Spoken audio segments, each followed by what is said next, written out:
The Art in the Classroom series is produced in cooperation with Saks Arts and Crafts. You can find everything your art desires at Saks.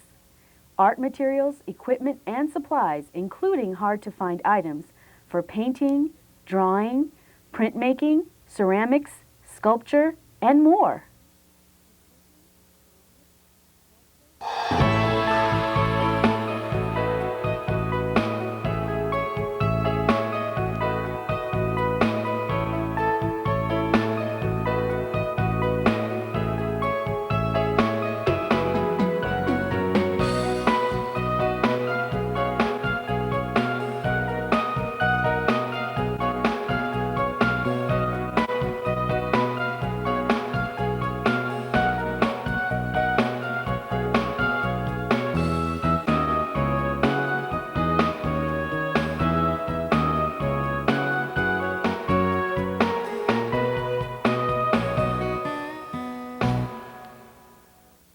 Drawing is a very basic art form that can be developed into a talent with practice.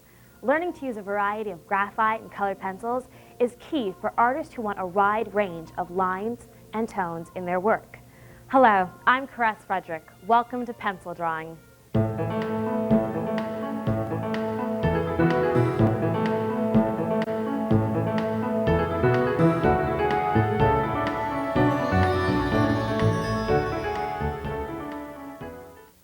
In this program, we're going to learn about different types of pencils, supplies, and papers. We'll also learn techniques for creating textures and tones with graphite and watercolor pencils. The pencil is a diverse tool that dates back to the 17th century. Before graphite was discovered, artists used metal point. The point was made of silver, gold, or copper. It produced a pale line when drawn across a sheet of specially prepared paper.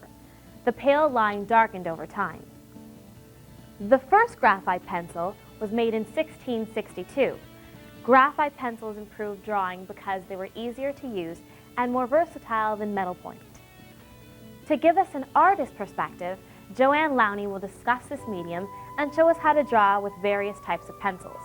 Miss Lowney is an award-winning artist whose work has been featured in many collections around the world. She finds pencil a versatile tool that helps her plan other projects. Hi, my name is JoAnn Lowney. I'm a working artist. Primarily I work in oils.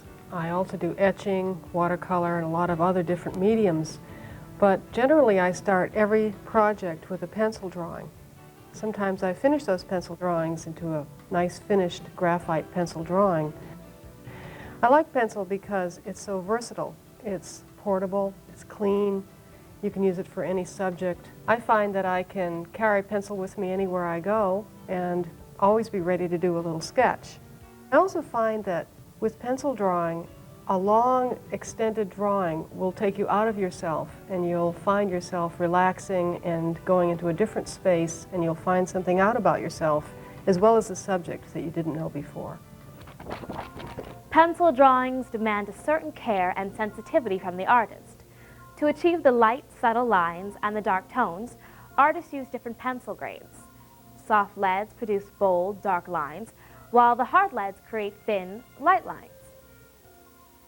Harder pencils can be used to fill in the details. There's no rule about which grade of pencil to use.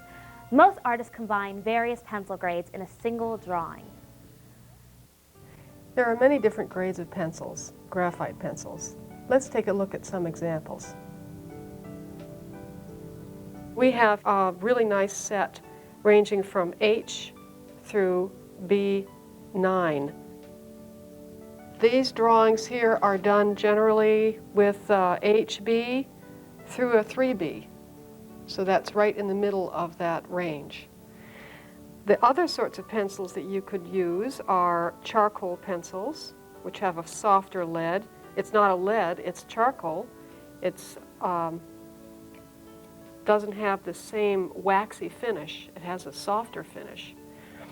Then you have an ebony pencil, very commonly used, inexpensive, deep, dark, rich graphite. You can get graphite in a stick and then put it in a holder, and that way you can make it as fat or as thin or flat as you want to. You have lots of versatility with that. A white charcoal pencil for using if you have a darker paper. And then finally, with the graphite pencils, a useful pencil is this carpenter's pencil because it makes a nice fat line. Here we have watercolor pencils, which can be used as just a colored pencil, or you can add water to it and you get a watercolor effect, like this drawing. And finally, the color pencils, which is a wax-based colored pencil. We should also mention some of the other tools you can use in your pencil drawings, like an eraser. Erasers not only fix mistakes, but they are also useful in creating gradations or tone.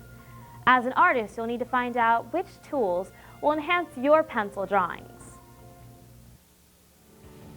There are several different supplies you'll need to use in pencil drawing: erasers, sharpeners, stumps, and so forth. Let's take a look at them. Of all the other supplies you're going to need for pencil drawings beside the pencil, the most common and most desirable one is the kneaded eraser.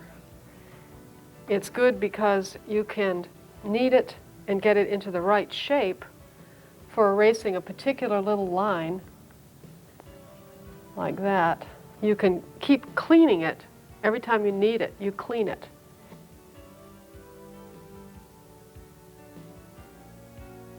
This is a gum eraser.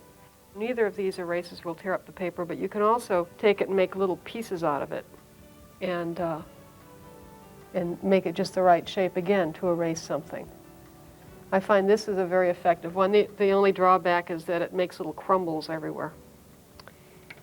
And these are erasers that are used, this one usually for a harder pencil. Designers use it. And this is a pink eraser that a lot of people like. I don't like them. They leave a pink mark. It'll be really important to you to have something to sharpen your pencil with. There's a little pencil sharpener. Or you can use your utility knife to sharpen your pencil. Some pencils have to be sharpened with the utility knife, especially the carpenter's pencil. And to get a fine point on your pencil or on your charcoal, you have a little piece of sandpaper. They come like this, little sandpaper blocks in art supply stores, or you can just use a piece of sandpaper. Another thing people like to use are stumps. This is a stump. It's just very tightly bound paper, and you can clean and point it on your sanding block.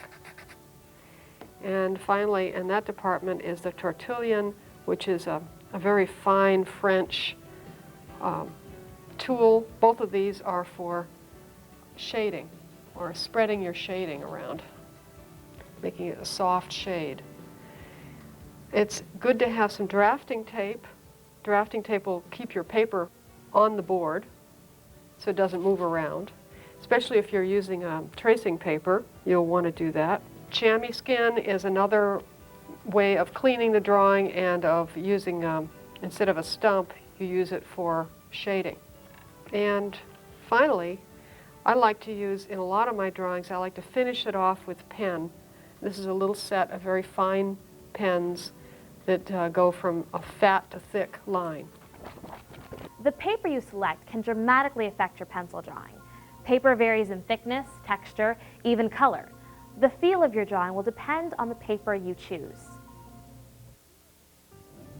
There's a great variety of papers you can use for pencil drawing. Newsprint, sketch paper, pastel colored paper. I prefer to use 140-pound acid-free hot press paper. Let me show you a few examples. Newsprint is the one that you should start with. I believe that you should make hundreds of drawings on newsprint before you even start thinking about using finer papers. The next grade is the sketch paper. Everybody should have a sketchbook that they carry with them a small one, smaller than this, they carry with them in their backpack, and be able to do a quick sketch at the drop of a hat. Here's a drawing paper. It's an acid-free, very fine paper. This is suitable for a finished drawing that you work on for quite a while, rather than a sketch. And then there are journals that have very interesting textured paper and colored paper that you could use your white pencil with. Pastel paper is another very fine paper. It comes in all different colors. This particular brand has pale colors, and they are colored, these papers, so that you can use the color to advantage with your drawing. And then tracing paper. This board is very useful also for drawing because you can use a lot of water with it. You can work your way into a watercolor wash or a ink wash with this and not have it crinkle up or crumple up on you. And finally, the I believe finest material to draw on is a hot press acid-free paper. You get it by the sheet. It has a beautiful decal edge, and you have a watermark on it, and you can tell which is the front of the paper by looking through the light and seeing the watermark, and seeing if you can read the watermark, you're looking at the right side of the paper. Before you begin working with pencils, it's best to get to know your medium. Experiment with a variety of pencil grades, draw thin lines, thick lines, shadows, and points. This exercise will help you get a feel for what each pencil can do. You should practice using different levels of pressure, as well as techniques for shading and texture. There are a number of different techniques you're going to need to use for pencil drawing. Let me show you a few. Here I'm using fine drawing paper, and I'm going to show you some technique on using the graphic pencils. Here is a harder pencil where you might choose to use this to start out a drawing. I would do a light outline of approximately what I want to do. Say I was going to draw an apple. I would just do the general outline shape of the apple with this. Then once I decide that I have the basic shape down I want to do, I would go in there with a softer pencil and perhaps do some light shading. I do this quickly because it would be very difficult to get these lines the way I want them if I crunched down on the pencil and did it slowly. This is cross-hatching. You see I'm following that line, and after you finish with a pencil that's softer like this, you don't even see that light line, that outside line. Then you might decide that the light is going to be there and continue with your shading like so. You have to pay attention to where the light is falling on an object and the shadow that's cast by that object. That's really how you're going to define the object, by the light. Here's a drawing I did earlier where I used cross-hatching, a kind of scribbly technique here. I went in and made sure that I had the darkest darks next to the lightest lights. That's going to give you a lot more power to your drawing. Because really all you have to work with is shadow and light. Once you feel comfortable with these techniques, you can begin to work them into a drawing. Gathering objects together in a display for a still life sketch is a good place to start. Now I know most of us find out that we like to draw by drawing things out of our heads, things out of our imaginations. But the best way to teach yourself how to draw is to draw from life. Here's a still life we're going to draw. Because drawing is a form of communication. You want to communicate with the viewer what you're seeing. You're training yourself to use your hand and your eye together to make a form of communication on the paper. I would probably start out with a very light sketch on sheet paper to get familiar with the composition and the forms in the composition. I start out with a horizon line, which I'll have a little below the center of the page generally. All right, my composition is kind of a triangle, isn't it? We're looking at a shape approximately like this for the overall composition. It's made up of a bowl which is actually a bunch of ellipses. The top of the composition is going to be this vase.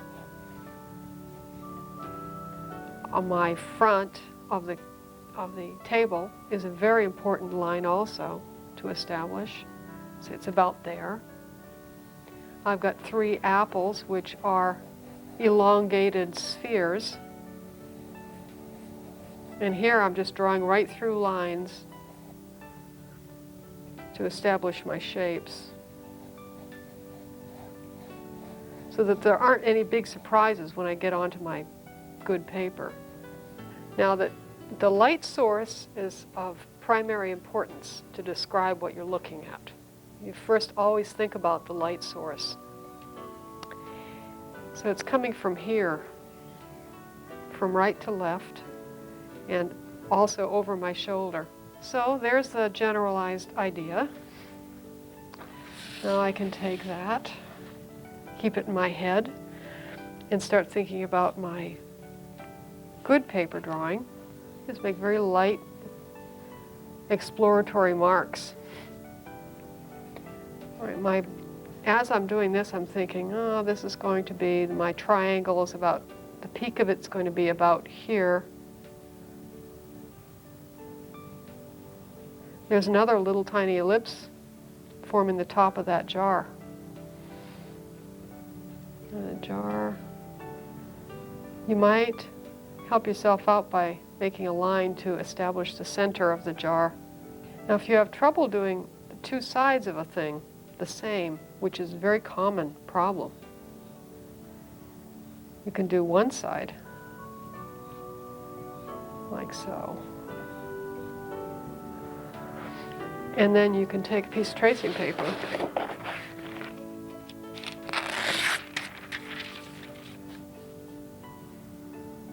trace what you did.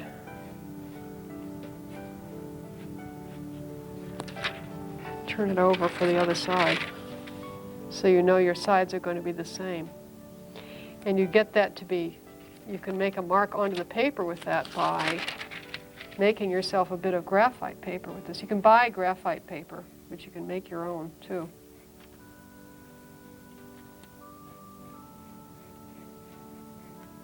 Just making a thick, fat line here. I'm laying on graphite. Then I can turn it over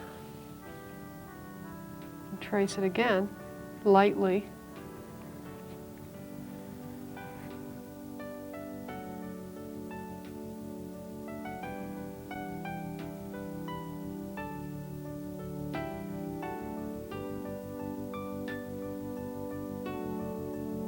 Now I've been working with a now HB pencil. Now I'd go to a 3B pencil for completing the drawing, and at the very end I would use a 9B for my darkest shadow spots.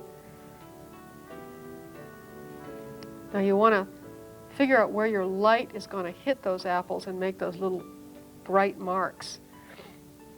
You can express the direction of that light with these little window shapes. This is telling me, I'm telling myself I'm going to leave the center of that pure white paper.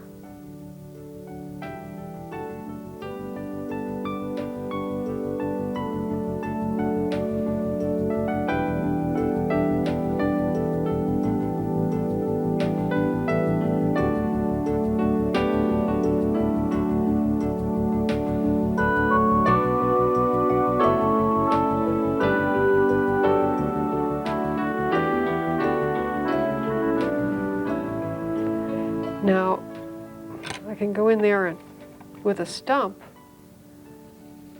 kind of blend together some of those lines. You can blend it right to the point where you can't see the lines at all, if you like to do that.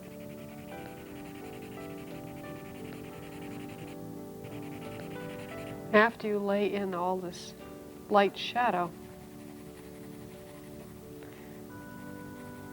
and some nice dark shadow too,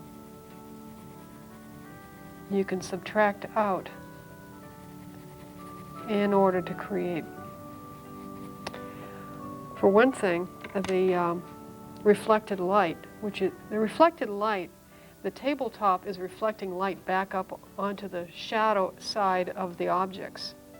It's hard to see right now, but I know that's happening. And I'm going to utilize that fact to create interest by just taking my eraser and subtracting off some of the graphite I've laid down, like so. I want my darkest dark and my lightest light to be in the center of the object. Just kind of go back and forth, you know, with the graphite and the eraser until you get it the way you want it. So there's the apples.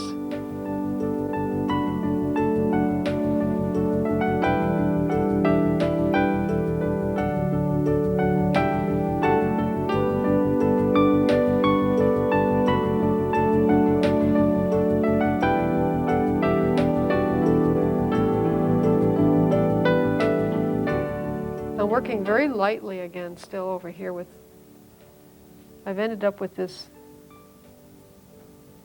soft pencil. Lays down a lot of graphite with a very little pressure. And then finally, a little jar here.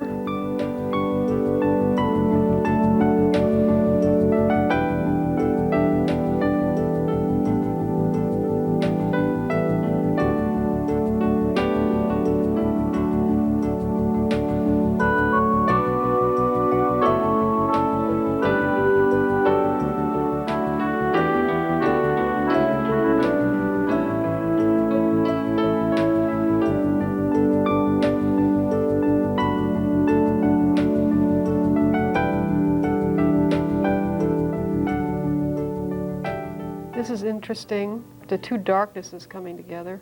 And then to get it to sparkle, you're going to have to lay a lot of graphite down there.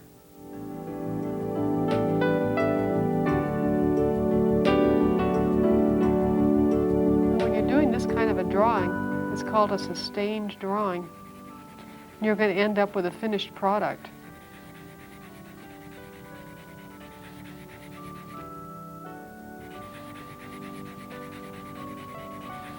If it's good enough, you can think about having it framed. When you've completed your drawing, you can sign it and say it's finished. Or you might choose to put a little bit of line work on top of it with pen. We've seen how graphite looks on paper. Now let's get a look at water-soluble or aquarelle pencils. Some artists like the versatility of these colored pencils. They're much softer than conventional graphite pencils and give a unique look to any drawing. You can create weak washes of color, strong tones, and textural effects. There's a new kind of pencil, watercolor pencil. It's a lot of fun to use. Let me show you some techniques with that. These pencils can be used as dry media. They don't have to be. You don't have to add water to them at all. So they're quite versatile. You can add the water and then go back over them again for emphasis, dry. So this was a pencil drawing to start with. So as I said, you can start out just about everything with pencil, but you want it light.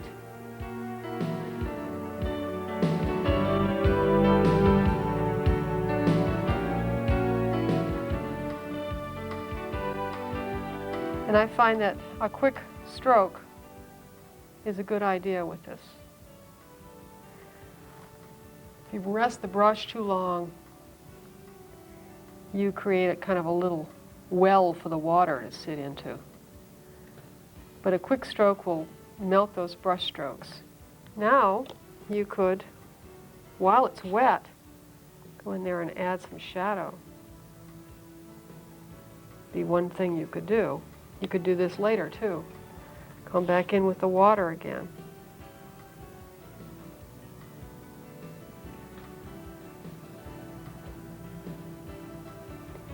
It's a good idea to do all your very lightest areas first and then work into the darks though.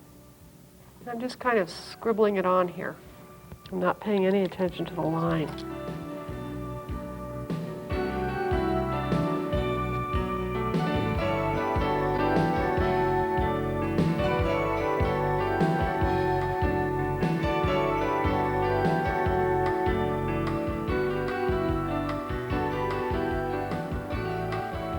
In some cases, you're going to want things to kind of blend together. Like here, I like the fact that there's a violet coming in to greet this other violet. And I think that this could use a little more color on the edges. If you want more drama, you can just add more color right into the water. Here's a violet that's got more red in it. Red is the opposite of green, so I can use it to advantage next to the greens. When you use opposites next to each other, you get a lot more power from the chroma.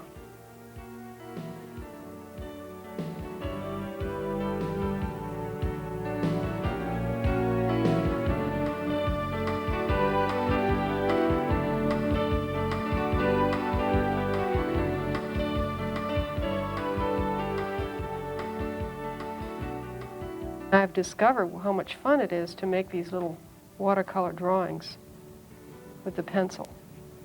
They work well in journal paper because the journal paper is very lightweight.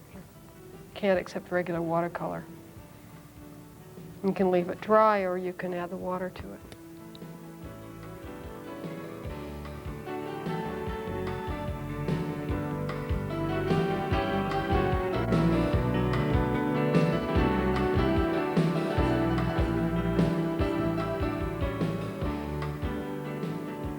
Drawing will really increase your power of observation of a lot of things and appreciation for things.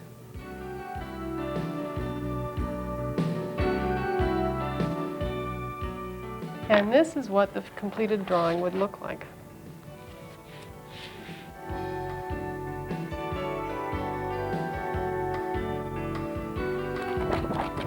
I hope you will give those techniques a try the next time you put your pencils to paper. Pencil is a unique tool that offers a wide range of tones as well as color and detail. I'd like to thank JoAnn Lowney for sharing her talent and techniques with us. Remember, keep practicing. Thanks for joining me. Enjoy drawing. Bye.